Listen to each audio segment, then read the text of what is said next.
यह कहानी एक सच्ची घटना पर आधारित है। गोपनीयता बने रखने के लिए व्यक्ति एवं स्थान के नामों को बदल दिया गया है। अगर कहानी सुनने के बाद आपको शिवजी के इस चमत्कार पर विश्वास हो तो चैनल को सब्सक्राइब जरूर करें और हमें हमारे इस नए सफर में आशीर्वाद और प्यार दें। कहानीपुर गांव में एक विधवा औरत रहती थी। उसका नाम प्रभा था। उसकी केवल एक ही संतान थी। उसका नाम था सारिका। सारिका जब 5 साल की थी तभी उसके बाबा की मृत्यु हो गई थी।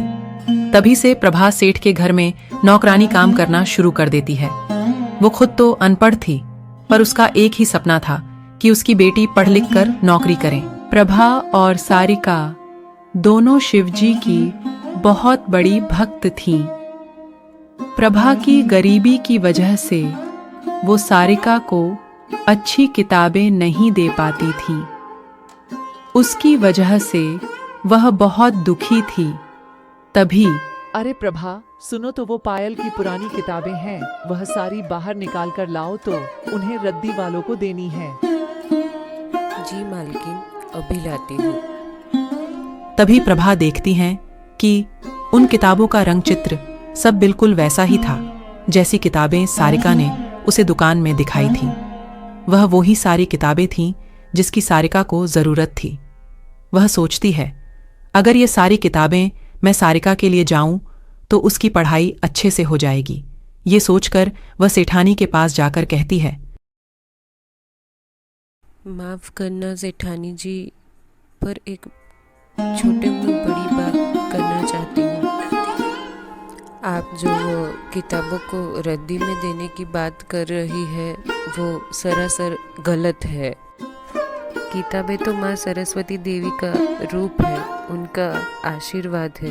उनको यूँ रद्दी में बेचना ठीक नहीं है। और वैसे भी कितनी भी पुरानी किताबें हो, पर उनमें बसा हुआ ज्ञान कभी भी बेकार या पुराना नहीं होता है।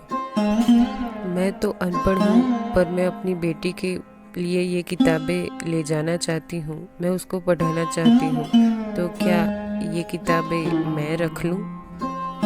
सेठानी दिल की बहुत अच्छी थी। उसने कहा, तूने आज कितनी बड़ी बात कह दी। मैं तो यह सोच ही नहीं पाई। कभी कौन कहता कि तू अनपढ़ है। तूने तो आज मुझे इतनी अच्छी ज्ञान की बात बताई है। और रही बात इन किताबों की, तो ये किताबें तू सारिका के लिए ले जा। अगर इस किताबों की वजह से उसकी पढ़ाई अच्छे से हो जाए तो इससे अच्छा और क्या हो सकता है। उसके बाद प्रभा वो सारी किताबें ले जाकर सारिका को दे देती हैं।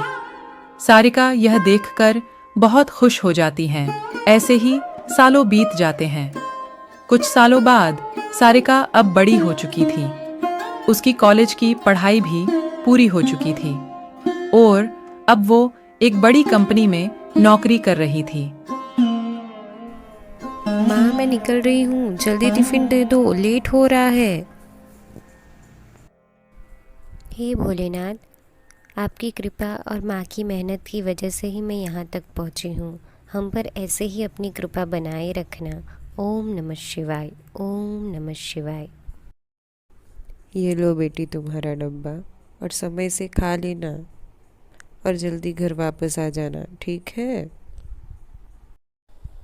तुम चिंता मत करो माँ, मैं टाइम से आ जाऊंगी।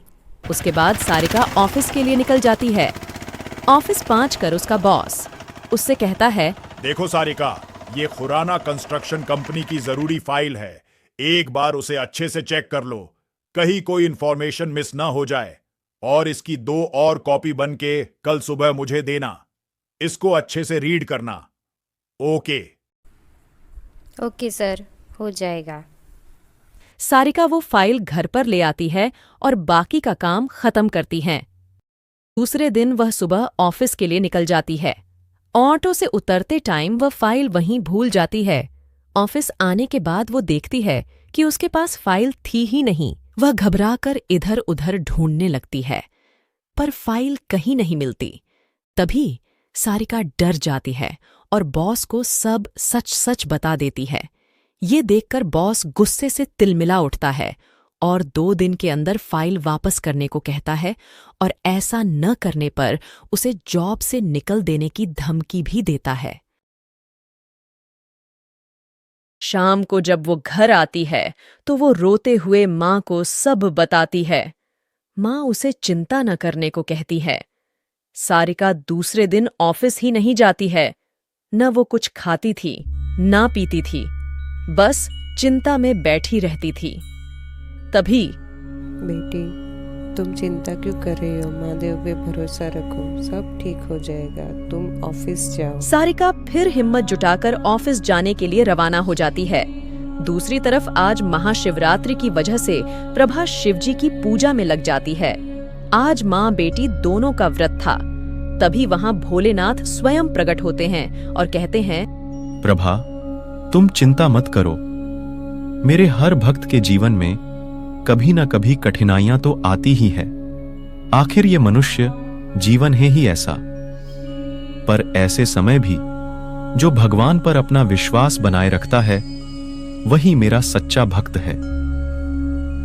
प्रभु, आप तो जानते ही है, बचपन से सारिका के पिता नहीं है। आपकी छाया में ही वो पली बड़ी है, तो आपको उसकी मदद करनी ही पड़ेगी। उसने आज तक कोई गलत काम नहीं किया है।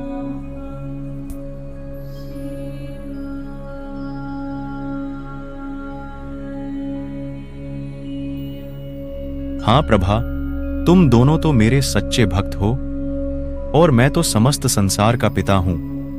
मैं अपने किसी भी संतान को दुखी नहीं देख सकता। आज महाशिवरात्रि है। आज के दिन मैं अपने भक्तों की सारी इच्छाएं पूरी करता हूं। तुम निर्थक चिंता क्यों कर रही हो? सब ठीक हो जाएगा। इतना कहकर महादेव वहां से अदृश्य हो जाते हैं। दूसरी तरफ सारिका ऑफिस पहुंची ही थी। तभी महादेव स्वयं उसी रिक्शा चालक का रूप लेकर वहां प्रकट हो जाते हैं। सुनिए बहन जी, ये शर्मा डेवलपर्स का ऑफिस यही है क्या? वो 2 दिन पहले हमारे ऑटो में ये फाइल मिली थी। किसकी थी ये तो मुझे याद नहीं, पर उस पर लिखा पता पढ़ कर के मैं यहाँ आया हूँ। सारिका ये देखकर बहुत खुश हो जाती हैं और फाइल लेकर सीधी ऑफिस की तरफ जाने लगती हैं। तभी उसे याद आता है कि उसने ऑटो वाले को थैंक यू तो बोला ही नहीं। वो पीछे मुड़कर देखती है तो वह कोई भी नहीं था। वह सोचती है इतनी देर में ये ऑटो वाला कहाँ चला गया। उसे कुछ समझ नहीं आता और वो ऑफिस चली जाती है। शाम को वो सारी बातें माँ को आके बताती है। प्रभा समझ जाती है कि ये महादेव का ही चमत्कार था। दोनों फिर जाके महादेव का आभार व्यक्त करती है। इसी तरह शिवरात्रि के दिन महादेव ने खुद अपने भक्त की मदद की थी। हम आशा करते हैं कि भोलेनाथ की कृपा आप सब पर यूं ही बनी रहे और इस शिवरात्रि आपकी सभी मनोकामना पूरी हो। अगर भोलेनाथ के सच्चे भक्त हो तो चैनल को लाइक, शेयर और सब्सक्राइब करके कमेंट में ओम नमः शिवाय जरूर लिखें।